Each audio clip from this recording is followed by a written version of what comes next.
Today I'm showing how to transfer apps to SD card into HTC Desire 628.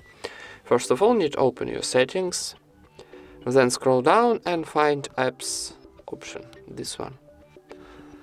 Here I need to choose, for example, downloading or running application, and then choose your application, maybe this one, X icon changer. Go into this application. Okay, go back. This apps not can be transferred. Maybe Wish application. Okay, and here we got SD card data block, and here we got button move. So click it, move to SD card, confirm operation, click OK, and now need to wait for a few minutes for transferring to this application into SD card. And that's it. Thank you for watching, leave thumbs ups and subscribe to our channel.